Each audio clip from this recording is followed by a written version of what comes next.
welcome everyone. Now the video is live streaming and we'll maintain radio silence. This is actually one of the most important QPMPA study class that we are conducting after QPCon 2023. We had almost 400 participations then. And as directed by our dear President, Dr. Wahab, and Secretary, Dr. Sajid, we have got a very eminent speaker with us today, Dr. Jeyarajasekar.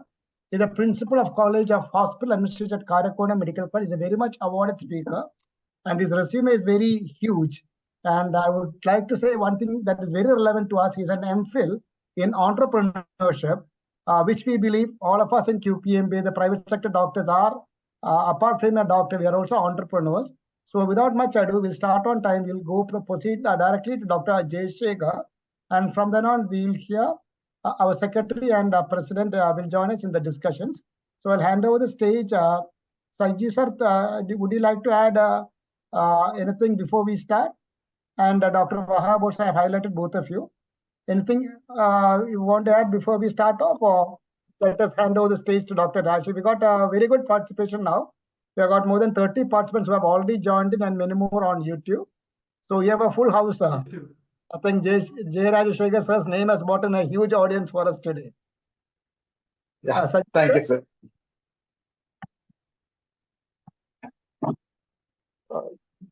Very good evening to one and all present here. Really, I thank Dr. Devin Prabhakar sir, Dr. Abdul Wahab sir, and Dr. Sangir for this wonderful evening. I thank Jitin too. Actually, Dr. Devin Prabhakar sir and Mr. Jitin keep on speaking with me, and they are arranging this wonderful evening to share my little bit knowledge about the quality in healthcare. Straight away, we can go for the thing. Actually, we are all think that what is Chasm, because we are all care about the term gap. Normally, there is a difference between gap and chasm. Before that, I have to explain a little bit about the things what is happening. Actually, there is a relationship between our Millennium Development Goals, our Sustainable Development Goals, and our healthcare quality. Why? Because in 2015, some advances in Millennium Development Goals, and it is developed that sustainable development goals. That is we are considering that is the second global revolution. We are developing sustainable development goals. That is adopted by 193 countries. That sustainable development goals includes an explicit commitment to achieving universal health coverage. That is UHC by 2030. That sustainable development goals only speaking about the universal health coverage, and we have to reach that goal at 2030. So we are traveling on that particular thing. What will happen actually at the year 2030? What will happen before we have to perceive what will happen in 2030? We just go to that diagram in the bottom of the figure in the slide. Healthcare settings. Actually, in 2015, our WHO through the Institute of Health Metrics and Evaluation, they measured some indices, and they are listed out here. The thing is that healthcare in all global settings today suffers from high levels of deficit in quality across many domains. You just compare the diagrams. That blue one is the total death, and the pink one is the quality related deaths. Actually, in low and middle income countries, lead to 134 million adverse events every year. 134 million adverse events every year in low and middle income countries. And these adverse events contribute to more than 2.5 million deaths annually. More than 830 million people with diagnosed non-communicable diseases are not being treated, and more than 4 million avoidable quality-related deaths every year are attributable in ineffective care for NCDs. In total, between 5.7 to 8.4 million deaths occur annually from poor quality of care in that low and middle income countries. That is which has between 10 to 15% of total death in low and middle income countries reported by WHO. Uh, uh, that is because of the quality. So we are traveling. This is the data of 2015. We are traveling in 2024, and our goal is for 2030. So what will happen? Actually, when we are measuring the gap, now you just come to that definition between the healthcare that what we have and the healthcare that we could have lies not just a gap, that is a chasm. Actually, the gap, whenever we are measuring the gap, many of us crossing that aggregation process, we are talking about that non-conformities. Even we are going to the theory, they are talking about the variations. These are all things we are considering as a gap. But what is chasm? Chasm is nothing but we are traveling from 2024 to 2030. There is a gap. A person is traveling in this gap. We don't know, as a healthcare people, we don't know what are all the difficulties we have to cross and we have to reach the 2030. So that perceived difficulties, what are all we are going to see, those things are called chasm. In short, we can explain, actually gap, we can see the length of the gap, length of the particular thing is gap, and the length and the depth of a particular thing is called chasm. What we are going to cross, we cannot see we cannot predict what will happen in 2030, but that is the thing what we are going to do. Then using this, how we are going to crossing these things, how we are going to achieve the universal health coverage in 2030. Actually, Institute of Medicine, they adopted one policy. Through that, what they did is we have to they developed a system, that is system thinking. Through that system thinking, we have to adapt, and apply. Through that system thinking, what we have to do? System thinking drive the transformation and continual improvement of care quality. Then care delivery prioritize the need of patient, healthcare staff, and larger community. Then decision making is the evidence based and context specific. Next to that, the trade-off in healthcare reflect societal values and priorities. Then care is integrated and coordinated across the patient journey, and care makes optimal use of technologies to anticipatory and predictive at all system levels. Then we have to talk about that leadership, policy, culture, incentives are assigned at all system levels and to promote integrity, stewardship, and accountability. Then we have to navigate that care delivery system in a transparent and easy manner. Then problems are addressed at the source, and the patient and healthcare staff are empowered to solve it. Patients and healthcare staff co-design the transformation of the care delivery and engage together in the continual improvement. The transformation of delivery is driven by continuous feedback, learning, and improvement. The transformation of delivery is a multidisciplinary process. It should be the multidisciplinary approach. The transformation of healthcare delivery is supported by the invested leaders. These 13 principles we have to follow whenever we are adopting the new care systems. That is, through adopt, adapt, and apply strategies, we have to do that. For that, what we are considering in the sense, this is not new. Actually, this is framed by that our IOM, Institute of Medicine.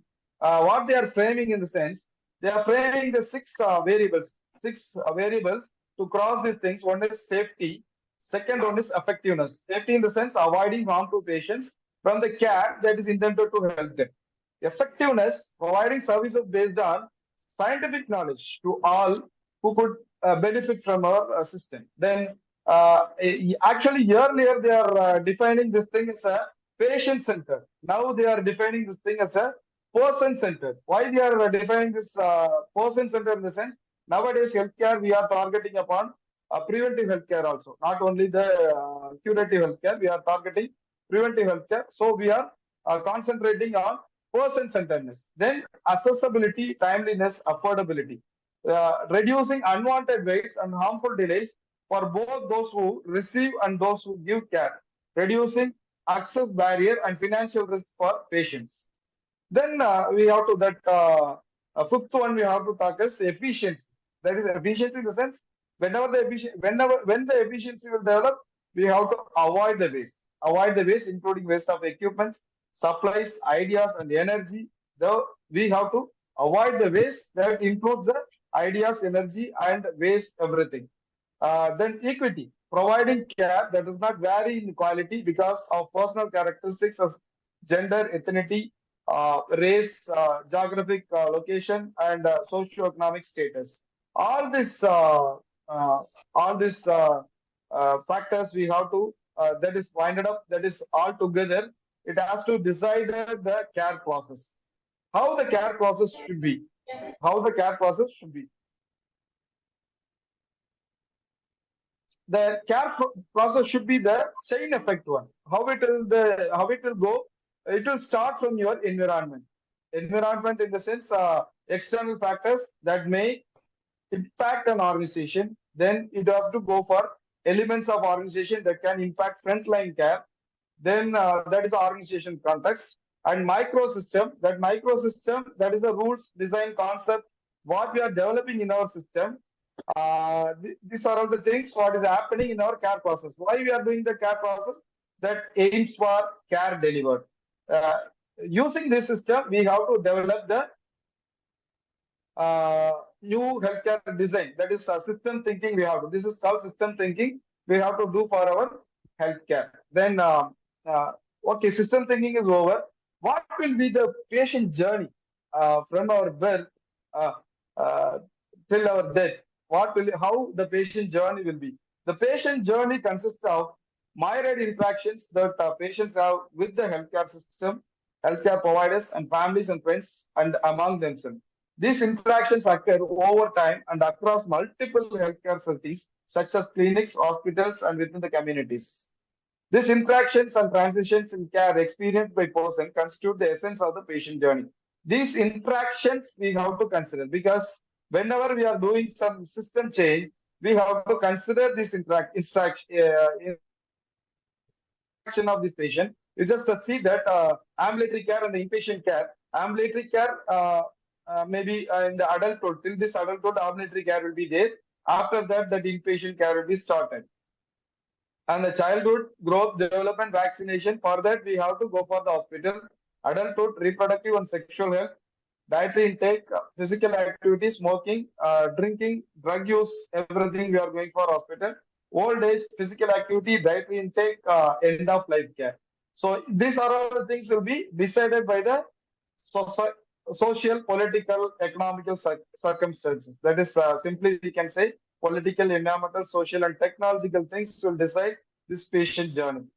So, given the fragmented care harms the quality of healthcare, improving quality will require improving the patient journey. We have to improve the patient journey. Doing so will in turn require understanding the challenge that occur when patient transition among care systems and in between clinical visits. One crucial challenge is the issue of health literacy, or the degree to which individuals have the capacity to obtain, process, and understand basic health information and services needed to make appropriate health decision. So health literacy is the one that influences not only the communication at a health facility, but also how a person understands the health and healthcare. Such a value of treatment adherence after leaving the facility, uh, those things will be taught by the literacy. So the patient journey we have to consider when we are when we are talking about this quality chasm. Then go to the to achieve quadruple aim. Now we are talking about the system, and in our system how the patients are traveling and what will be the aim for this particular system. That what is the quadruple aim? Actually, in any healthcare setting, we are having three quadruple in the sense we are having three folds of aims. That is one is it is high quality health for the patients. That is our foremost aim. The second aim is we have to improve the preventive healthcare. improve the preventive healthcare. That is our second aim. Third one is we have to reduce the waste. For that, how we have to do? For that, WHO adopted one system based upon the safety, effectiveness, efficiency, person-centered, equity, timeliness, and accessibility. Uh, WHO adopted the system. That is the first one is building blocks. That is service delivery, health workforce, health information system, access to essential medicine, financing, leadership governance. These are all the structure and processes, health system levels. What is the patient microsystem that we discussed earlier? And outcomes, what is the WHO system goals? Improve the patient care, improve the efficiency. These are all the goals what we are having. So the thing is, a complex system, analyze the complex system of the work environment and the interaction among the people and the organization structure and the process in the environment. This is the socio-technical systems. Using the socio-technical system approach to analyze health systems can drive us of healthcare quality. First, the approach recognize the people involved in healthcare, that is patient and providers, particular behavior and limitation. Second, it recognizes the technical aspects of the work environment. The end that socio-economical system approach the joint optimization for both the people and the organization. So this quadruple aim, it should be achieved by the three approaches of the socio-technical system. The three approaches. One is we have to approach the people. We have to recognize the technical aspect. That's the second one. We have to go for the joint optimization of people and the organization. That is the third one. Using these things, what we have to do is we have to go for the elements of the quality future healthcare system. Actually, when Dr. Devin Prabhakar sir spoke with me, lot of small and mid-level hospital will come here. These people will actually this entire concept is started from the primary care. So primary care will decide all the things nowadays. Primary care will decide the quality of the system. So this is primary care, how we are going for the optimal patient journey, elements of quality future. What is the patient journey? What we have to do? One is continuity. Patients see the same provider for many years, enabling a shared understanding of goals. That is the continuity will be there with the primary people. That is primary healthcare services. Then team-based care. This represents an effective approach to manage chronic illness because teams are better able than the clinicians operating independently to provide coordinated patient care and effective care. Because team approach, that is essential. Focus on prevention. When the health system was designed around infectious disease, it can translate the emphasis and lessons learned on the prevention of non-communicable diseases. Then community orientation, we have to go for the community orientation. These programs have been shown to be the cost effective and could increase knowledge in the community of risk factors for the management of non-communicable diseases. Then health data management structure, that is that data management, it should be the centralized one in the sense it will be easy because a health card, that is even our government plan for a health card and all, that will be that digital health card, that will be good for managing our data, health data and all. So this will be the primary care. As I told, the primary care is the hub of coordination of person-centered care in future. So what will be the technology influence? The tools and avenues, the strengthening healthcare delivery, improving the quality with exciting prospects. This is all the digital health technologies. Digital health technologies in the sense wearable devices, telehealth, telemedicine, big data, personalized medicines.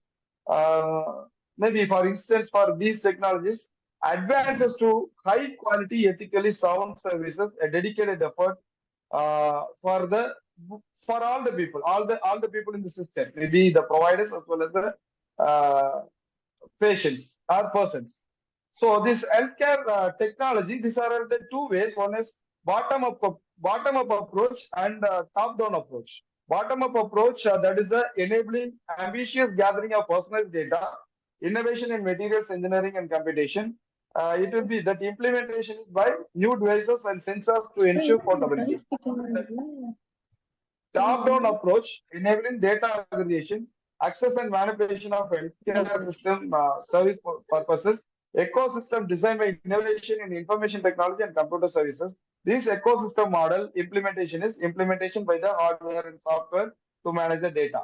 So, effects of the patient journey, we are using this advanced technology in the sense. The increased use of wearable health devices such as Apple Watch, or Fitbit is making it possible for the people to take greater ownership of their health. Whenever they are wearing, they are thinking that they are the owner for their health. Furthermore, such devices are allowing people to become more aware of their risk behavior and lifestyle choices, and thereby creating a bridge to the formal healthcare system. Patients with chronic conditions can use their smartphones and pair Bluetooth devices to take vital measurements and transmit that digital that signal through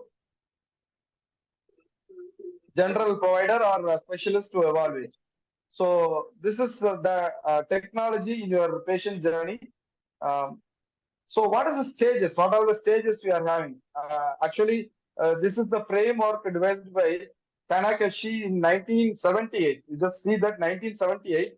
Actually, the thing is availability coverage. Then it will be developed to accessibility coverage, acceptability coverage, contact coverage, effective coverage. So what is the availability coverage? What is the availability coverage in the sense? People for whom service is available. People for whom the service is available. Accessibility coverage, people who can use the service. Acceptability coverage, people who are willing to use the service.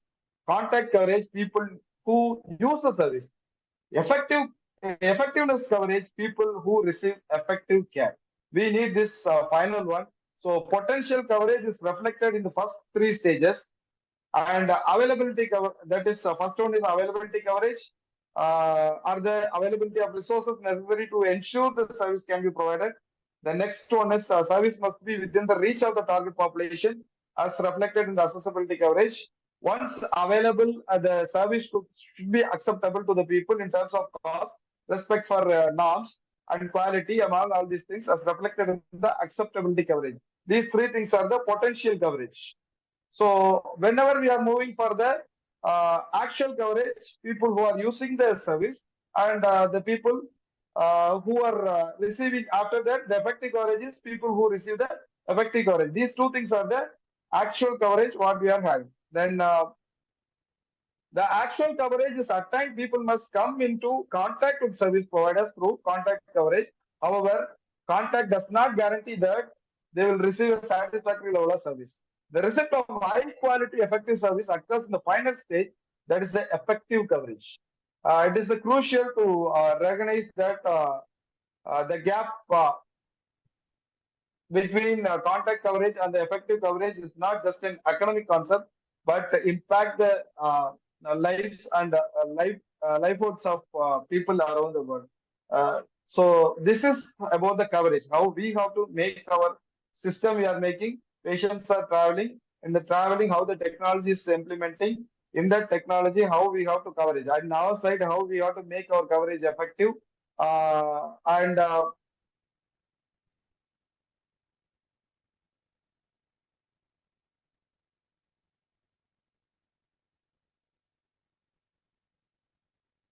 And finally, elements of quality. Among this, what are the elements we are having in the quality? Again, it is developed by the WHO. The first one is national health priorities. Actually, WHO team developed the handbook that is intended to guide the countries. That is national quality policy and strategy. This will be acceptable. This will be adaptable. This we can adapt in our health system also. One is national health priorities based upon our country or our state, what our national health priorities is there, and local definition of the quality. What is the quality we are having? We are having the quality that is NABH is our local definition of quality. Stakeholder mapping and the engagement. We have to map the stakeholder and we have to engage the people. Then situational analysis. We have to analyze the situation Then we have to go for governance and organization structure, improvement methods and interventions, then health management information system and data system, quality indicators and core measures. The strategy development stage, that is the process by which the policy is enacted. It should be include a time frame for various activities to launch and consider the plan for various practical concerns that might arise when translating the policy into the action. So these are the 8 things what we have to adopt the things and elements of quality what we are having. Then finally, that learning is a never-ending process. Actually, learning should not end it. We are always traveling in the process. We are always, that is in the cycle. According to the learning healthcare system, that is science informatics, that care culture aligned to generate new knowledge as an ongoing natural byproduct of service experience and seamlessly refine and deliver best practice of continuous improvement in health and health care. That is, you just start your learning curve. We have to go for that. We have to implement it in various forms at various scales. We follow a cycle of assembling, analyzing, interpreting the data, followed by feeding it back into practice to support productive change. You just see the figure, the learning cycle. This is developed by that learning healthcare system. That is by IOM. Collecting data from routine patient care and using proper analytic technique, learning organization can feed back valuable and timely information to the clinicians, to the public health officials, healthcare managers, and the patients to help continual improvement for both the system as well as the patient. So this cycle is a continual learning and action is where today in healthcare system around the world, despite the level of resources available, in some cases, resource constrained environments are poised to become learning system and generous of frugal innovations because they have no other choices. However, the growth will require time and investment, especially the phase of approach that treat health system solutions as a magic bullets instead of recognizing the need for long-term institution and behavioral changes. Conventionally, services research to determine how change practices are there. So components of this learning healthcare system is one is science and informatics. Under the science and informatics, real-time access to knowledge, digital capture of care experience. These are all the 2 things available in your science and informatics of the components of learning health system. We are getting the data and we are using for our patient care. For getting the data, what are the components we are having? That using science and information. In the science and information, we are using the real-time access to knowledge. Then we are using the digital capture of care experience. Then patient-clinician partnership we have to make. That is the second one. In the patient-clinician partnership, engaged and empower the patients. A learning health system is anchored on patient needs and perspectives and promotes the inclusion of patients, families, and their caregivers as a vital membership of the continuous learning care team. So the second one is incentives. Incentives aligned for values. The learning healthcare system as incentives actively aligned to the encourage continuous improvement. Then full transparency. Whatever we are doing, that transparency is needed. So continual learning culture, or how we have to make is through our leadership, through the supportive system competencies, we have to make the cultural leadership things. So what we have to discuss this, starting our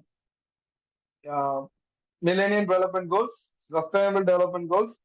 Suppose Sustainable Development Goals, that is fixing that our universal health coverage by 2030. What will happen? Actually, the universal health coverage is targeting that we have to give the quality services without suffering financial hardship. Without considering the financial hardship, we have to give the quality services. The numbers will be rise. So at that time, we have to provide the care very keenly. So what will be the problem in 2030? We don't know.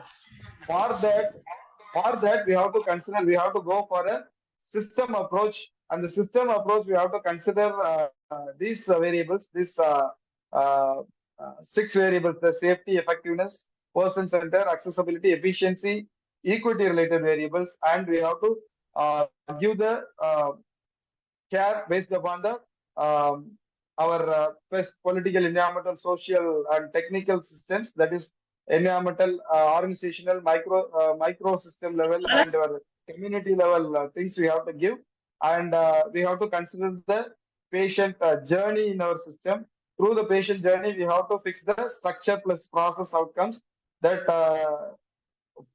based upon the quadruple aim, we have to fix that system. And our primary care, how we have to design. And then we have discussed about the technology. Finally, we discussed about the coverage areas and how we have to learn our system. That the final slide we have seen. With this thing, I have concluded my presentation. I hope we'll work together and we will fill up the chasm before we are reaching by the year 2030. Thank you very much for this opportunity.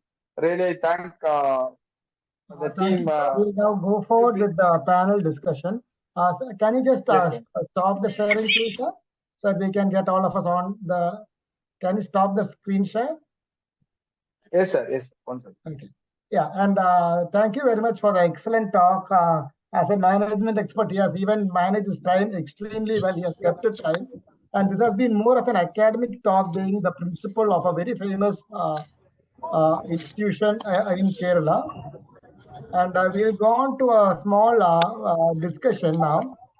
I'll just briefly take you through our Facebook page. This is QPMPA. QPMPA is one of the premier associations in the private healthcare space. And we have partnered with ISOs to have a series of talks on management with very eminent speakers like Dr. Jeyarajasekar sir.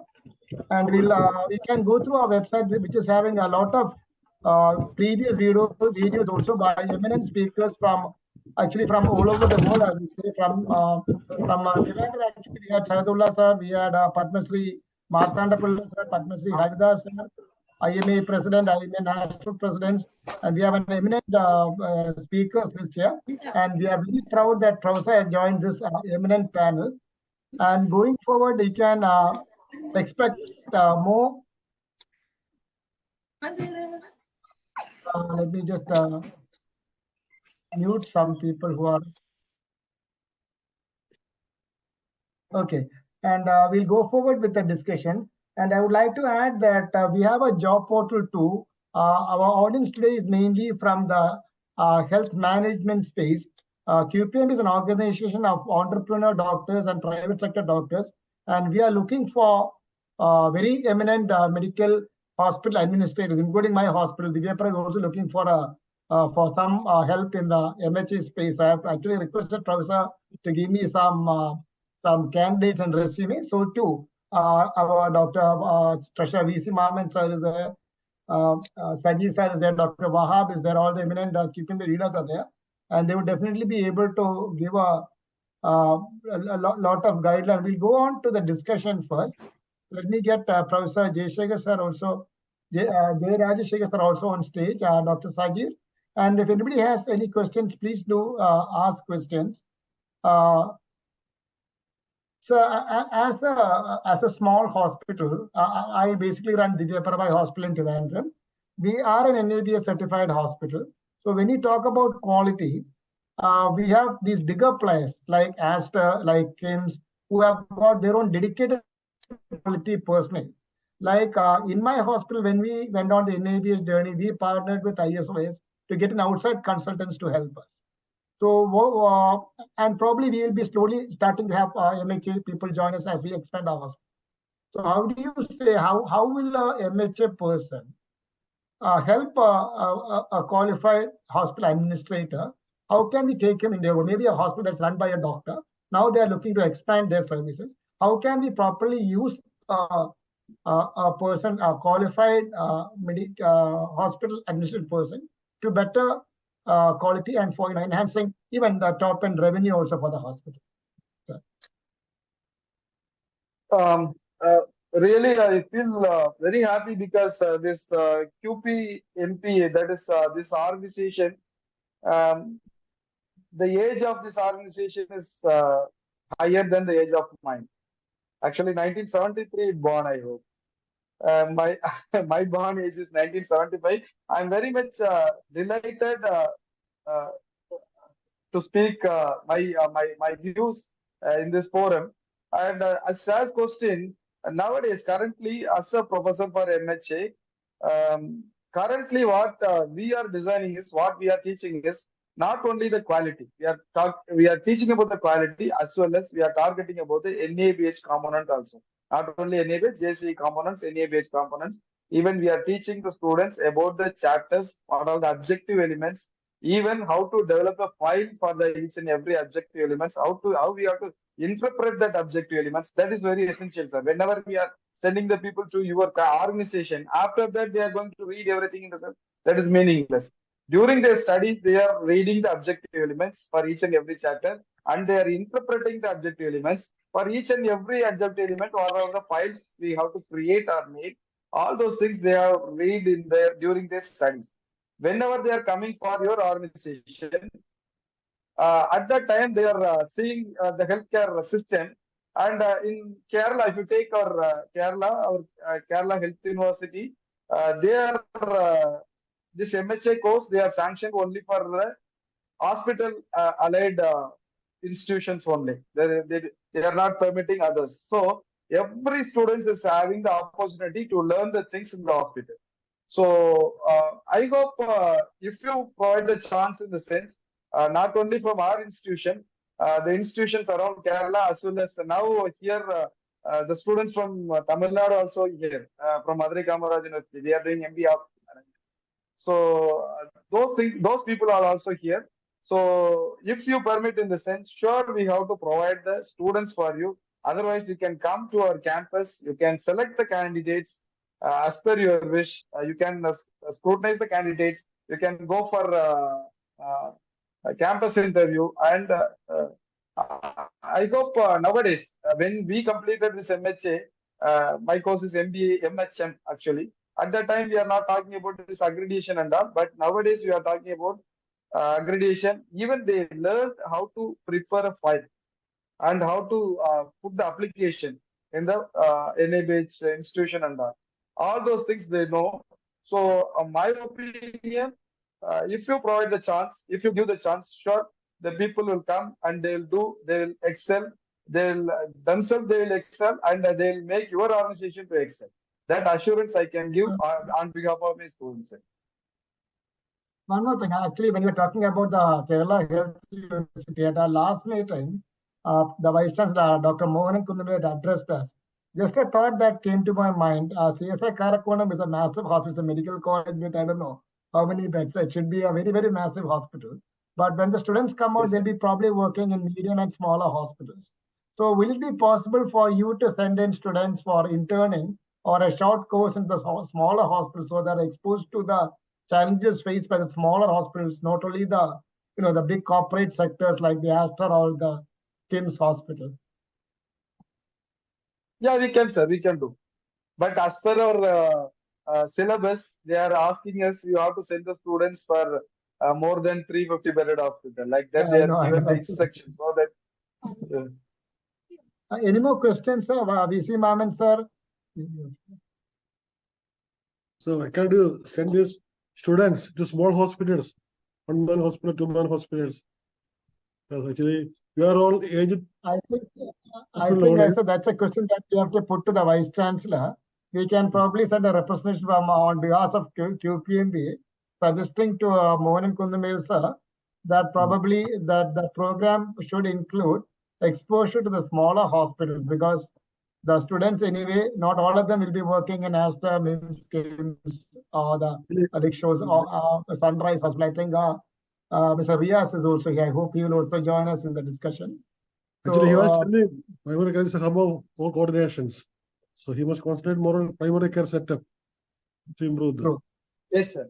Yes, sir. Yes, Sure. We have to. I think, Saji sir, we can give the suggestion to the Vice Chancellor, Kerala Health University from QPMPA side, because I got this excellent audience. And I must thank ISOs for bringing in such a good audience. We had 75 people who had joined us. I think a big clap to Mr. Jithin also, who has been running on stage to get the work done. Thank you. And we'll definitely send a letter to the Vice Chancellor requesting him for his help in addressing this shortfall. It will make the Zoom meeting will make sense if you have more questions. Please do unmute and ask Professor Dr. Jeyarajasekar any doubts that you have, so that any doubt you ask would be of help to the other people who are listening. We got a lot of students here, so I would request all of you to unmute and ask questions. Mr. Marakar Mangadan has unmuted. So do you have any questions? Please do unmute yourself, and we got another 5 minutes to go. I'm sure Professor Jeyarajasekar will be more than delighted to take your questions. Ajay sir, any questions, please? How your organization can help us to get the NABH? Can you hear me? Shall I get once more, sir? Yeah, yes, sir. Yes, sir. How can your organization can help us to get the NABH? Your organization can help us. How can? Sir, nowadays we are dealing only with students actually. As the suggestions put by your colleagues, we can take that steps to send our students for your accreditation process and that. Because for the small organization we are sending in the sense, we can try to send the students for your organization for their interns and that. We have tied up with ISOs, as you know. NABH has officially tied up with ISOs for help, and we do have other organizations. And actually, when we have any doubts, we can always approach Professor Jeyarajasekar sir to clear any doubts that we may have as we go forward, and maybe help us give guidance on the general aspects of. Sure, sir. Sure. Right. Unfortunately, I don't think any of the students are coming forward with questions. Anything else, Wahab sir? I don't know. Our president, I think he's muted himself. So, any other questions, or if not, we can. Any other questions from anyone in the audience, please? I don't think anybody has put any chat messages. But you can always do one thing. If you are reluctant to come online and speak, the link is there on our Facebook page. Please do drop in a question there. And I would request Professor to kindly reply to the question that comes up there. Sure. And I really thank Professor ISOS for facilitating this. We'll definitely have new and more programs as we go forward. And I greatly thank everybody who has joined in. Thank you very much, sir. Thank you very much. Thank you, sir. I'll always support you, sir. Thank you, sir. Thank you.